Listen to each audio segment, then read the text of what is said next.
जो चाइना का दौरा है डोनाल्ड ट्रंप का, ये बड़ा अहमियत का हामिल इस तरह से था।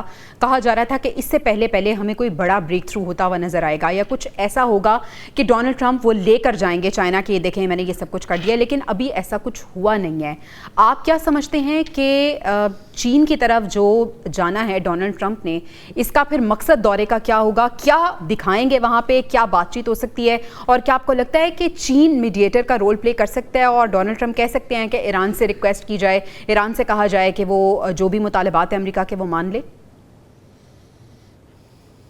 देखिए, इसमें अमेरिकन प्रेसिडेंट का चाइना का दौरा तो खैर पहले से शेड्यूल था अमेरिका की ईरान और के साथ जंग से। लेकिन ये आपकी बात ठीक है कि वो चीन के दौरे पे जब अभी जाएंगे तो चाहते हैं कि जाने से पहले कोई ईरान का ये मसला इस हद तक हल हो जाए कि वहां पर जाके कुछ बता सके। प्रेसिडेंट जी की उन्होंने तारीफ भी बहुत की और चाइना के दौरे को उन्होंने कहा जी बड़ा मैं पॉजिटिवली और कीनली इंतजार कर रहा हूँ। चीन की ये ख्वाहिश रही है, कोशिश रही है। चीन ने कंडेम किया था इस वॉर को और चीन हम सब जानते हैं कि वो उसने ईरान के मौकफ की डायरेक्टली हमायत भी की है।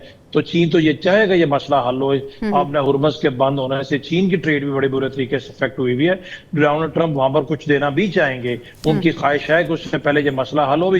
चीन मीडिएशन तो पाकिस्तान के जरिए जो हो रही है उस पर तो अमेरिका ने हमेशा से एतमाद का इजहार किया है। मीडिएटर का तो इसमें रोल बड़ा पॉजिटिव रहा है। अभी सिर्फ ये जो बात हो रही है कि वो दोनों चाहते हैं, दोनों फ्रीक थोड़ा सा उसमें गेन करने के लिए, लेकिन अमेरिका अगर ये समझता है कि इस तरीके से वो ईरान से ये बातें मनवा लेगा। देखिए, जब हम दरमियानी रास्ते की बात करते हैं, ये दो तीन जो हॉट इश्यूज हैं उसमें जो सेंटर पाथ है या जो वर्केबल सोल्यूशन तो ऑलरेडी दिया जा चुका है। अभी अमेरिका अगर उस पर एग्री नहीं होता तो जो एक्सपेक्ट करेगा कि चीन उसको कहे कि ये ईरान को वो कहेंगे। ईरान तो मेरा ख्याल अभी जब ईरान ने ये कह दिया कि वो बातचीत भी कर लेंगे, जब ईरान ने ये कह दिया कि प्री कंडीशन जो आपने हुर्मुज़ को ब्लॉक करने वाली वो भी नहीं रखते, जब ईरान ने ये भी कह दिया कि वो यूरेनियम की आलूदगी के ऊपर भी वर्केबल सोल्यूशन में बात करने को तैयार है, तो फिर इसके बाद ईरान ने तो जो मैक्सिमम कंसेशन दे सकते थे दे दिया। अभी अमेरिका की तरफ से तो इशू है।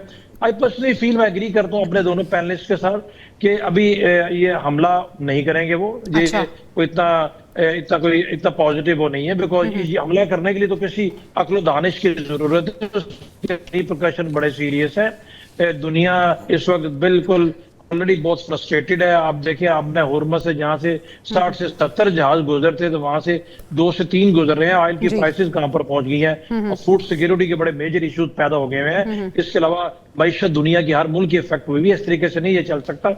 ये प्रेशर जो अमेरिका पे बहुत बढ़ रहा है और इस प्रेशर ही की वजह है कि वो चाहते हैं कि जल्दी से कोई ऐसा फैसला हो जाए, ऐसी टर्म पे एग्रीमेंट हो कि जिसमें अपनी आवाम को ये बता सके, क्योंकि उन्होंने इसको डेथ एंड लाइफ का इशू बना लिया था ईरानियन यूरेनियम की आलूदगी को।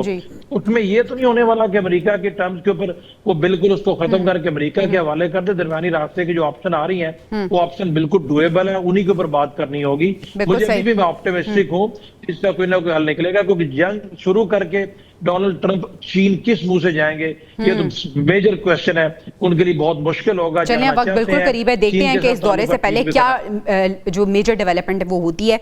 वाक़ा साहब, आप दौरे चीन को किस तरह से देखते हैं? और चीन की अगर हम टू बी स्पेसिफिक बात करें तो आपको लगता है खामोशी से आलमी क़यादत को लीड करने के लिए चीन मुकम्मल तौर पर अब तैयार है? इसमें कोई शक नहीं कि ट्रंप का जो दौरा चीन है वो बहुत अहमियत का हामिल होगा। यकीनी तौर पर उससे पहले कोई बड़ी डेवलपमेंट होनी चाहिए। और ट्रंप जब चीन जाएंगे तो आपको पता है वो वहाँ पे खड़े होके फिर बड़ी लंबी चौड़ी तकरीरें करते हैं और अपना लोहा मनवाते हैं कि मैंने ये कर दिया, मैंने जंगें रुकवा दी, और इस तरह की वो यकीनी तौर पर कोई ना कोई अपनी जेब में कोई कार्ड लेके जाएंगे जो जिस कार्ड को वो वहाँ खेलेंगे। और चाइना के बारे आप सारी दुनिया जानते हैं कि ट्रंप के कोई ख्यालात सॉफ्ट नहीं है, अच्छे नहीं है। उनको पता है कि आने वाले वक्त में हमारे बाद या हमारे मद्दे मुकाबल अगर कोई है तो वो चाइना है। उनके ये ख्याल में कि अगर मैं चाइना को कहूँ कि वो ईरान को मजबूर करे हमारी शराइत मानने पर, ये बात वो ज़रूर करेंगे चाइना को। क्यों कि वो कहते हैं ना अंडर द टेबल बहुत सारी चीज़ें हो रही। उनका ख्याल है कि शायद चाइना जो है वो ईरान को सपोर्ट कर रहा है और अगर चाइना ईरान को कहेगा तो शायद वो बात मान जाए। लेकिन पाकिस्तान से अच्छा मीडिएटर उनको कहीं नहीं मिल सकता जो सबको काबिल कबूल हो। मुमकिन है चाइना को ईरान उस हद तक ना कबूल करे जिस हद तक वो पाकिस्तान को न्यूट्रल और एक हमसाया और एक मुस्लिम मुल्क समझकर उस ईरान कह भी रहा है कि पाकिस्तान वो वाहिद सालिस है जो रिजॉल्व कर सकता है। यकीनी तौर पर पाकिस्तान पर ईरान का बहुत एतमाद है और वो बार बार ये कह रहा है कि ये वाहिद सालिस है। इसका मतलब है कि शायद वो किसी और की सालसी मानने को तैयार ही ना हो। अब बात यह है कि ट्रंप जब चाइना जाएगा तो वहां बड़ा डिफरेंट एक सिनेरियो होगा और वो जाने से पहले हालात किस तरफ जाते हैं। मेरा ये तज्जिया है कि जंग बिल्कुल नहीं होगी। पूरी दुनिया इस वक्त जिन मसाइल का शिकार है, आप देखें तेल की कीमतें किस तेज़ी से बढ़ रही हैं, मुआशी हालात पूरी दुनिया के ख़राब हो रहे हैं, हर तरफ एक अफरा तफरी फैली हुई है।